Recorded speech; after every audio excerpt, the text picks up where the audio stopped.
All right, Ross, grade it out. What'd you make of Shedeur's first career NFL start? Yeah, I thought it was really positive. Really positive. Probably better than I thought it would be, going into it. I thought he'd be better than he was in the second half against the Ravens just because kind of got thrown in there and, hadn't gotten any of the reps with the ones. The game plan wasn't really designed for him. So I thought he'd be better. It's not like his statistics lit the world on fire, but he more than passed the eye test in my mind, especially in terms of that pocket movement. Now, I don't really know why the Raiders didn't blitz him more. That would have been the first thing I would have done. I would have thrown the kitchen sink at him like the Ravens did. For whatever reason, the Raiders decided not to do that. But I was thoroughly impressed with Shedeur at times getting the ball out of his hands quickly, at times the subtle pocket movement, stepping up in the... Don't skip a single second of this video. And if this story touches your heart, give it a like, subscribe to the channel, and let us know in the comments. Where are you watching from? Let's begin. I'm going to be honest with you.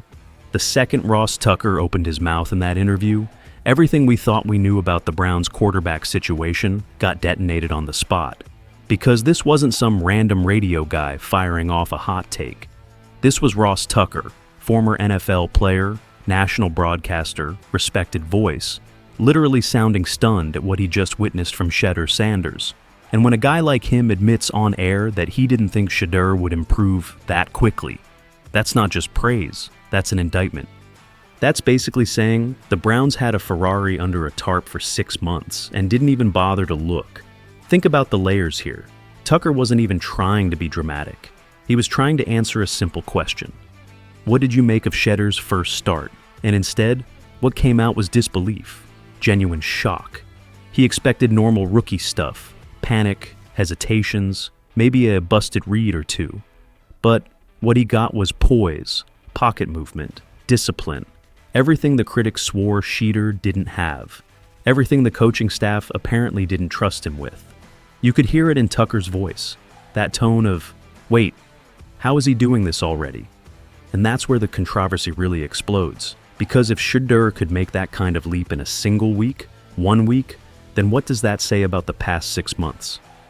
What does that say about Kevin Stefanski making him run scout team reps while Dillon Gabriel threw pick after pick on Sundays? This wasn't a compliment. This was accidental truth-telling. Tucker unintentionally confirmed what Browns fans have been feeling in their gut since training camp. The kid was ready. Or, at the very least, he was ready enough to deserve a real chance. And the moment he got on the field, the narrative flipped instantly. The fan base saw it. The locker room felt it.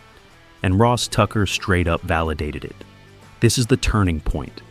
This is the moment the excuses run out, the hesitation gets exposed, and the pressure shifts directly onto the coaching staff.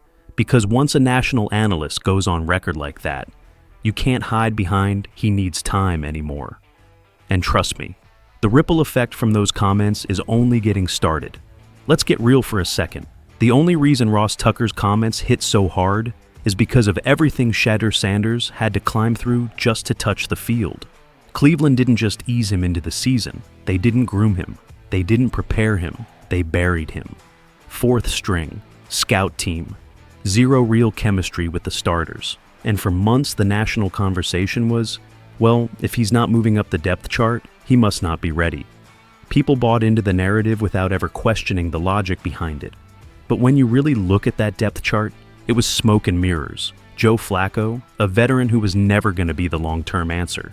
Kenny Pickett, who Pittsburgh gave up on because he couldn't push the ball downfield. And Dillon Gabriel, the guy who got 6 straight starts, went 1-5, and posted the worst PFF grade among all qualified quarterbacks. Dead last. 39 out of 39. And yet, he kept getting chances. He kept getting the first team reps. Meanwhile, the one guy with elite traits, the arm talent, the poise, the creativity, was feeding practice reps to the defense. Fans weren't stupid. They saw the offense sputter. They saw the misfires. They saw Gabriel missing throws that NFL quarterbacks have to hit. And every week, the calls got louder. Put the rookie in. Give the kid a shot. Not because Shedeur was some mystery box, but because everything about the Browns' identity, elite defense, field position wins, ball security, explosive potential, matched his style more than anyone else's. He's calm under pressure. He's surgical with timing routes. He's always been a rhythm passer who doesn't panic when the play breaks down. That's exactly the quarterback you want when you're winning games 17-14 on the back of Myles Garrett and a top-tier secondary. He's the kind of guy who can maximize limited drives, not waste them. But the media didn't want to hear that. Half the talking heads labeled him overhyped. The other half swore he was the future. And the Browns coaching staff acted like neither side mattered. They just parked him at the bottom of the depth chart and pretended that was normal. Then Ross Tucker called his first start. And everything flipped. Under the bright lights, with only 1 week of preparation, Shedeur looked better than any Cleveland quarterback had looked all year. Suddenly the "he's not ready" narrative didn't just crack, it collapsed. And now the question isn't, was he ready? It's, how long have they been holding this back? If you're ready for the moment, this whole situation truly explodes. Keep watching, because the tension's only building from here. You know what still blows my mind? The fact that for 6 straight months, the loudest narrative around Shedeur Sanders wasn't about potential, or growth, or upside. It was doubt. Pure, manufactured doubt. The kind of doubt that doesn't grow naturally. It gets planted. It gets repeated. It gets weaponized. And once it sticks, everybody starts treating it like truth. The Browns didn't just stash Shedeur on the bench. They acted like he was radioactive. No first-team reps. No preseason chemistry. No developmental runway. They kept saying he wasn't ready, but they never gave him a chance to get ready. And what was the big justification? Pocket discipline.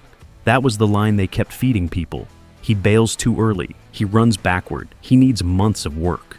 Months. And then Ross Tucker goes on national TV and basically says, yeah, they fixed that in 1 week. 1 week. So if that flaw was the big excuse to keep him buried, what are we even doing here? How does a rookie go from too raw to trust to immediate improvement in 7 days unless he already had the tools and nobody bothered to unlock them? Meanwhile, the comparisons were brutal. Every week, the talk shows were calling him overhyped. Social media was clowning him as Coach Prime's kid, like he didn't earn a single thing at Colorado. People acted like he was entitled. Like he wasn't grinding. And all the while, the Browns were treating him like a long-term project, hiding behind 3 quarterbacks who weren't winning games. But here's the part that hit me hardest. Those quotes Ross Tucker shared. Shedeur admitting he was cramming, like he was studying for a test he didn't even know he'd be taking. Saying he was fighting 2 opponents, the Raiders and time, and still refusing to blame the coaching staff. Refusing to blame the reps he didn't get. Refusing to blame the situation he was thrown into. That's not immaturity. That's not entitlement. That's accountability. That's leadership. That's a rookie walking into a storm and saying, I'll figure it out. And that's why this story is so tense.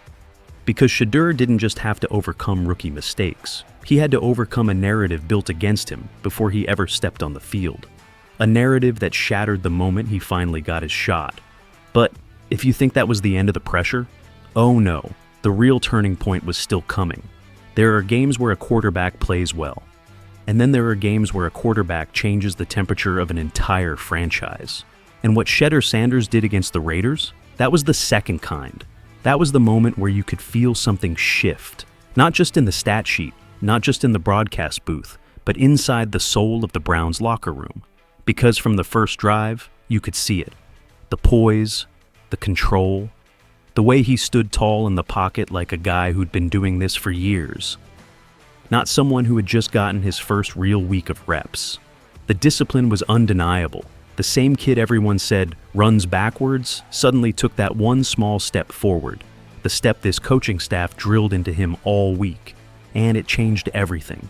That tiny movement, that subtle shift, that confidence to step into the teeth of the rush.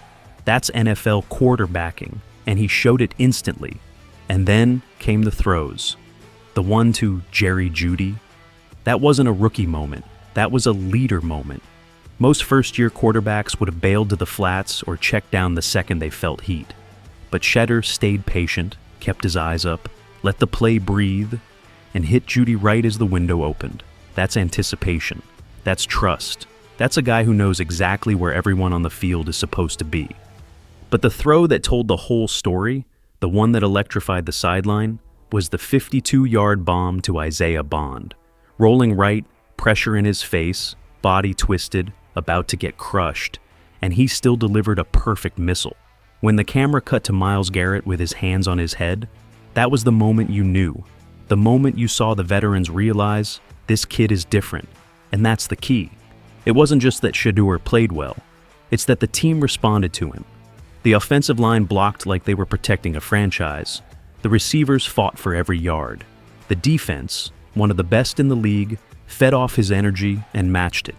This felt like the first time the Browns didn't just play with their quarterback, they played for him. Ross Tucker said it best. Shedeur understood that this game could shape the rest of his life, and he prepared like it. He led like it. He played like it. And now the whole building feels different. The Browns didn't just win a game that night, they found a spark. And maybe, just maybe, their next franchise quarterback. But what happens next might be even bigger. This is where everything gets real, because the Raiders game wasn't the finish line. It was the spark.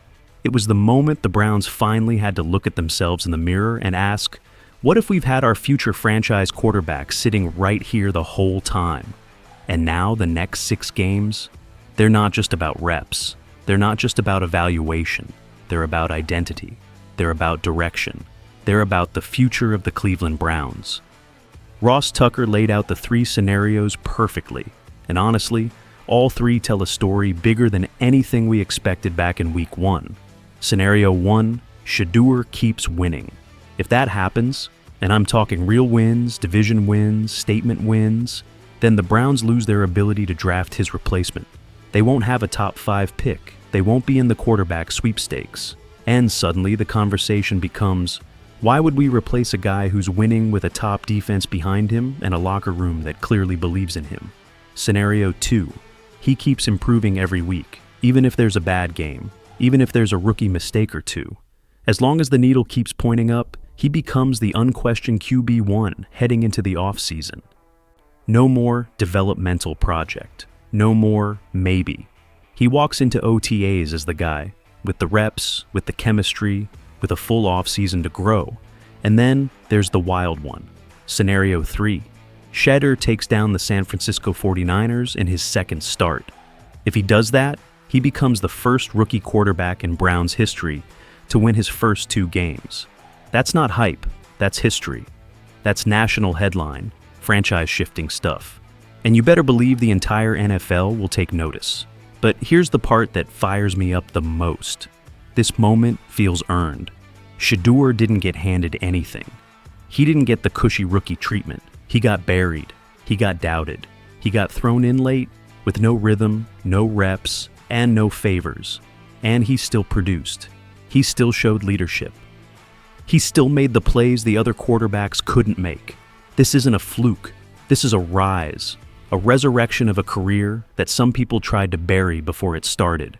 And if he keeps playing with this confidence, this poise, this fire, then he might do something we almost never see in the NFL, go from 4th string to the face of the franchise in a matter of weeks. Browns fans, buckle up. The future isn't coming. The future is already here, and his name is Shedeur Sanders.